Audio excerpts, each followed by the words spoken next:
Most Christians today do not realize that their theology has been primarily developed and spread by Greco-Roman pagans. They believe that Christianity has a strong Jewish origin or is compatible with a Jewish Old Testament. How true is this? The truth is, Christianity has strayed so far from the religion of Judah that it in no way resembles anything Jewish whatsoever. For example, in the Old Testament, God is described as a mysterious, ultimate power behind all good and bad.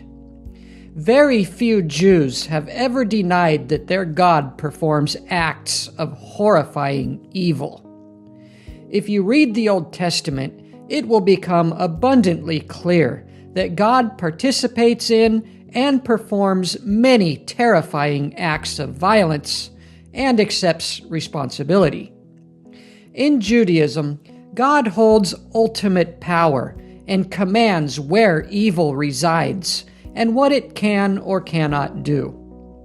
In the book of Job, Satan is nothing more than an angel in God's court who wants to tempt Job and carries out God's bidding. Orthodox Judaism does not separate power into two opposing forces.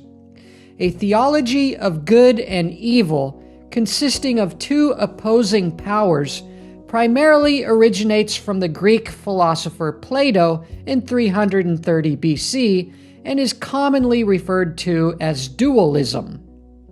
Christianity fully embraced this popular Greek philosophy. In classic Greek mythology, souls are judged after death, and those who receive punishment are sent to Hades, the devil, who lives under the earth, known as Tartarus, hell.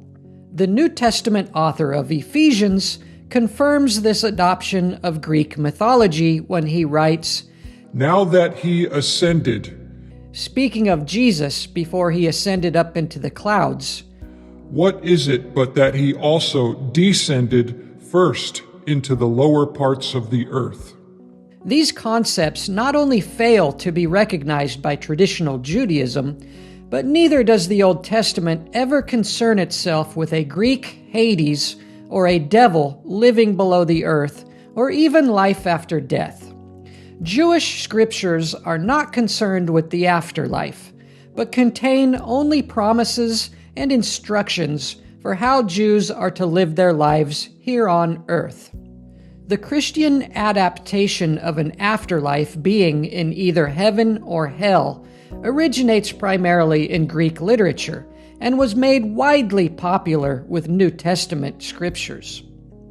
The Christian version of hell was modeled after an actual physical place called Gehenna within the Roman Empire, where the bodies of criminals in garbage were disposed of and consumed by a constant burning fire, lake of fire.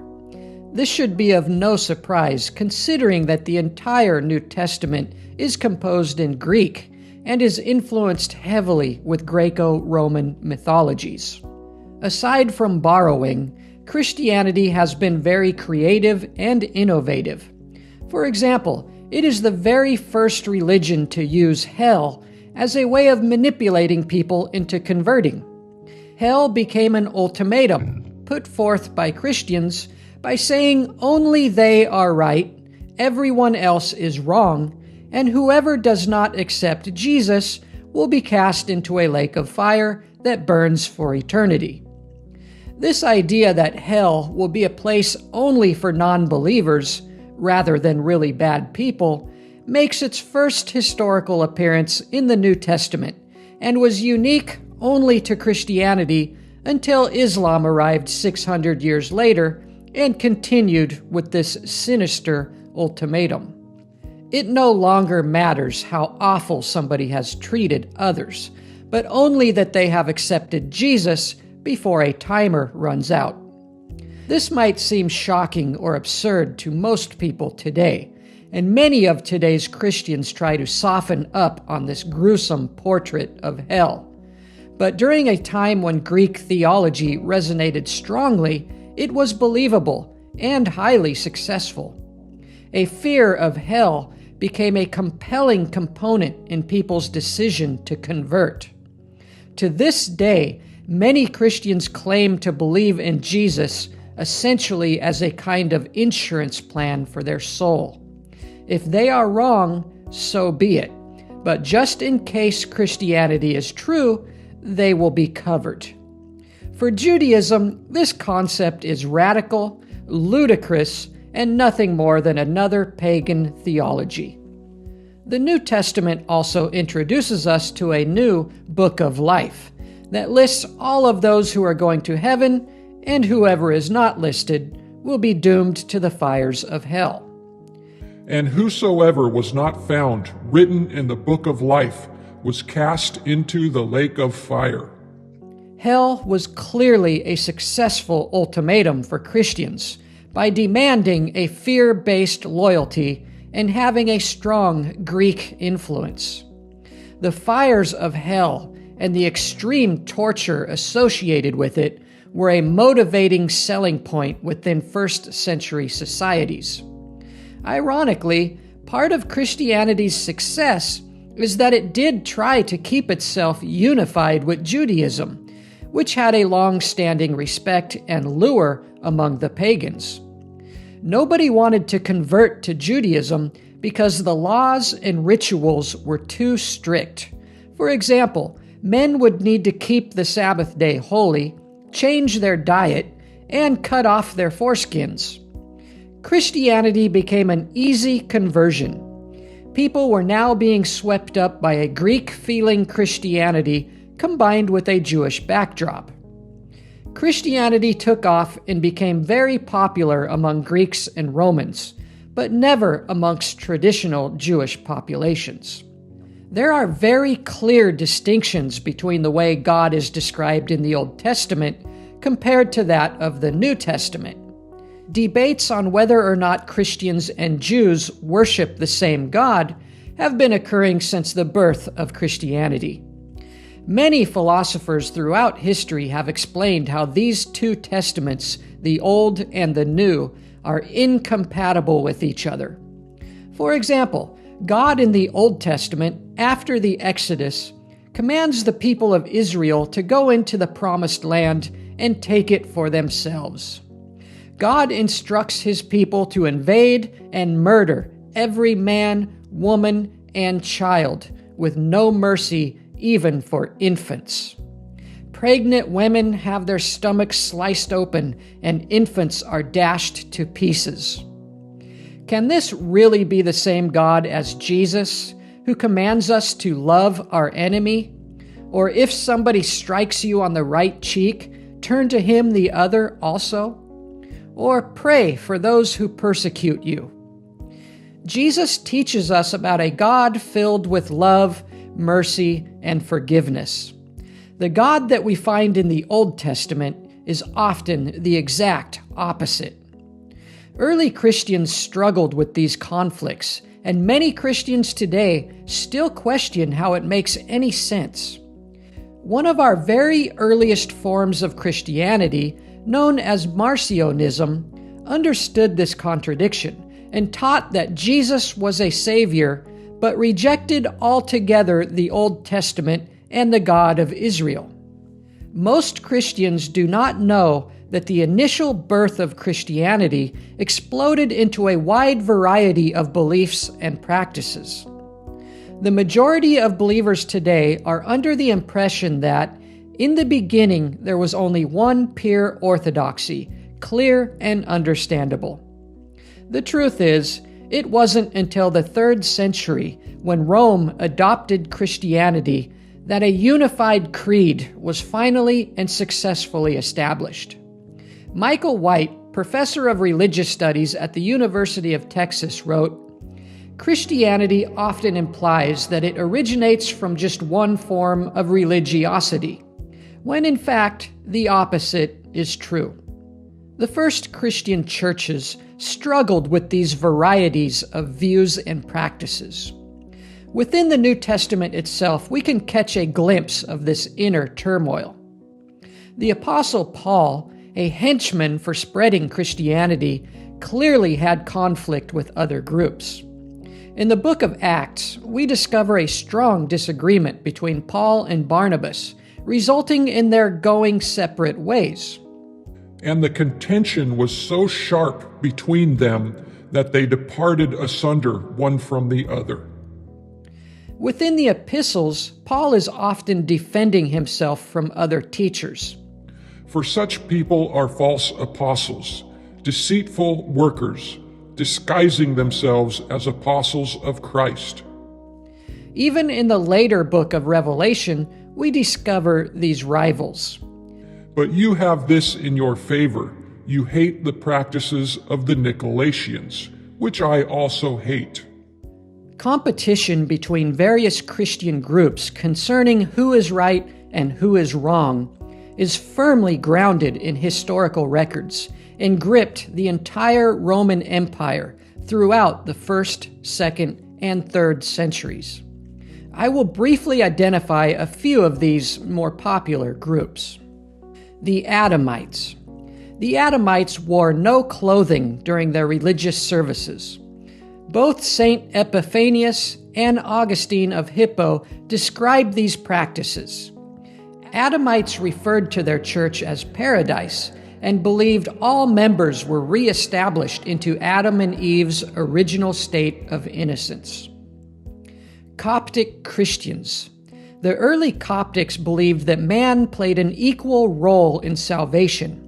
Only through works of merit, such as fasting, almsgiving, and receiving sacraments, can humans be saved. EBOMites, meaning poor ones. EBOMites rejected Jesus' divinity and taught that Jesus was only a human who performed a blood sacrifice. In agreement with Coptics, they also required a practice of Jewish law and rituals to maintain salvation.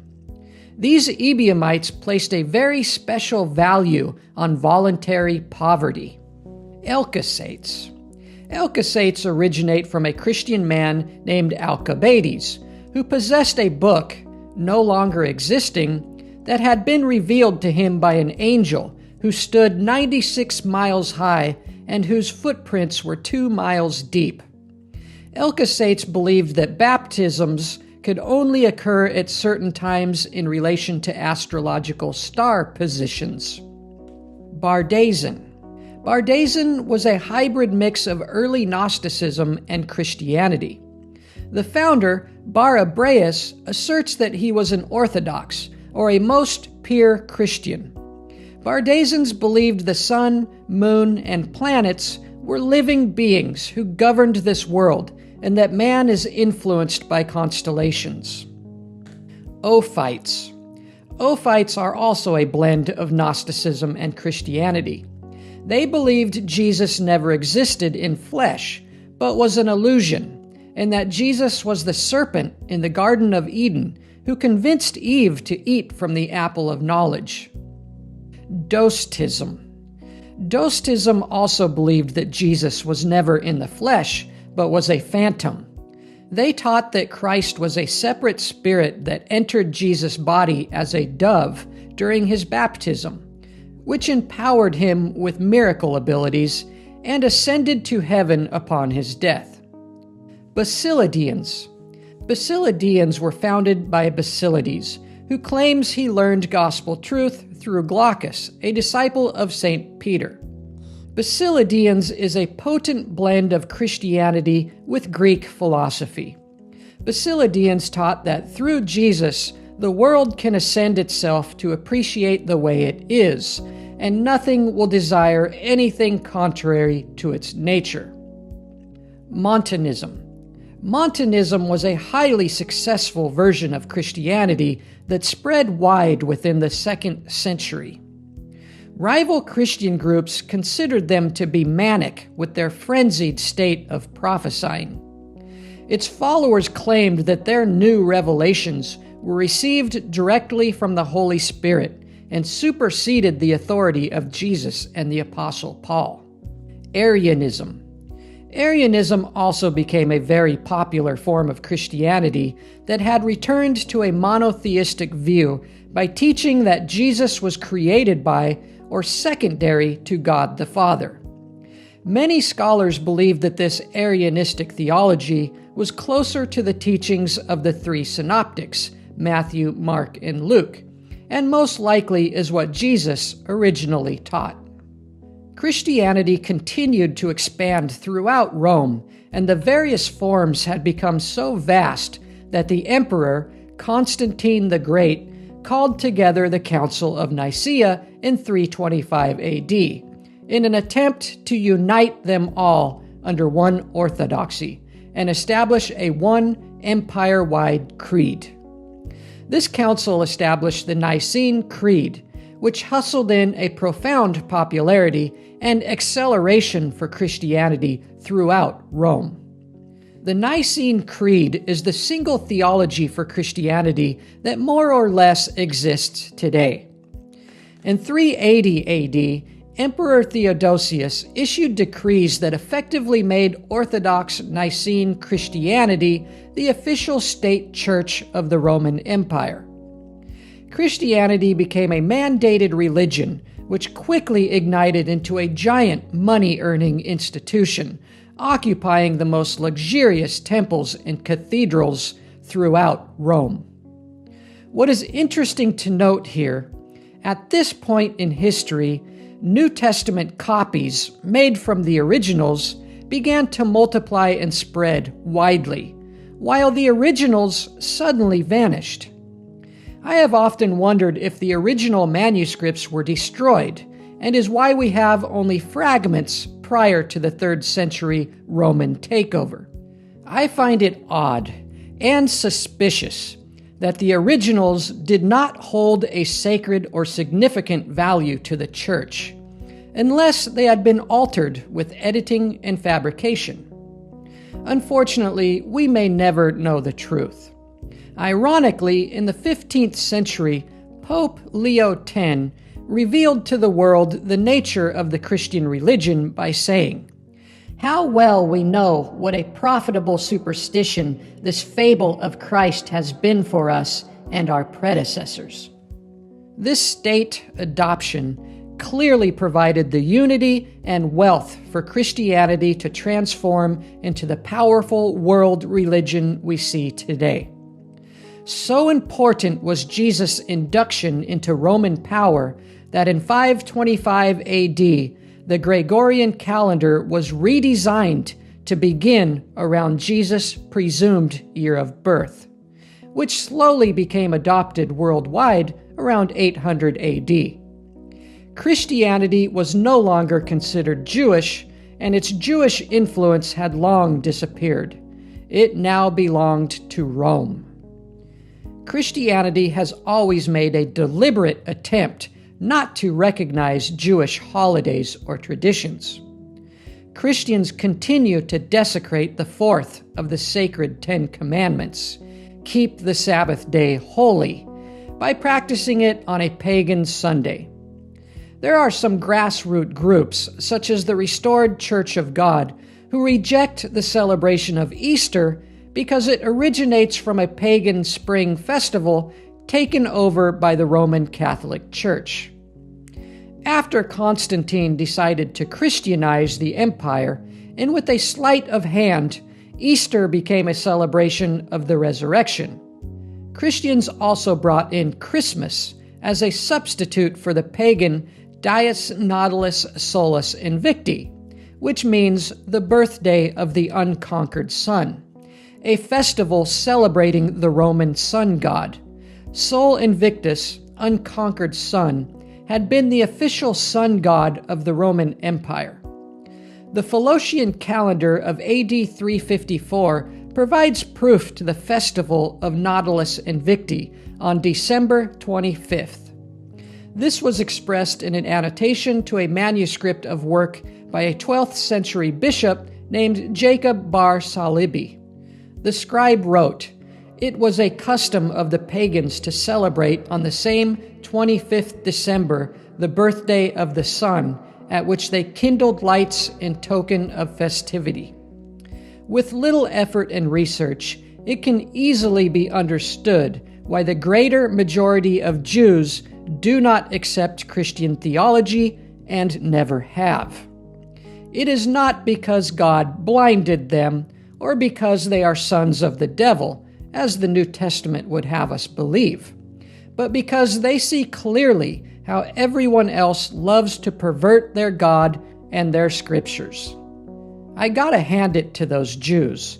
They are a persevering group of people. Respectfully, many Jews today have advanced and wisened up enough to no longer believe in that old Bronze Age God they inherited from ancient Egypt. I am the Lord thy God from the land of Egypt. Many of them simply hold a deep respect and sentiment for their forefathers and traditions. Those Jews who do continue in Judaism do not proselytize or wish to convert the world like their sinister offspring, Christianity and Islam, who are aggressive in their attempts to radicalize the entire planet and instill the fear of hell into the minds of our children to this very day. Stay strong and wise, my friends. It can be very tough out there. As he said, we are here. Nobody is perfect. We just wake up to this world one day. We're just here. And we see all these desirables. And feel all these cravings. It's always just out of reach.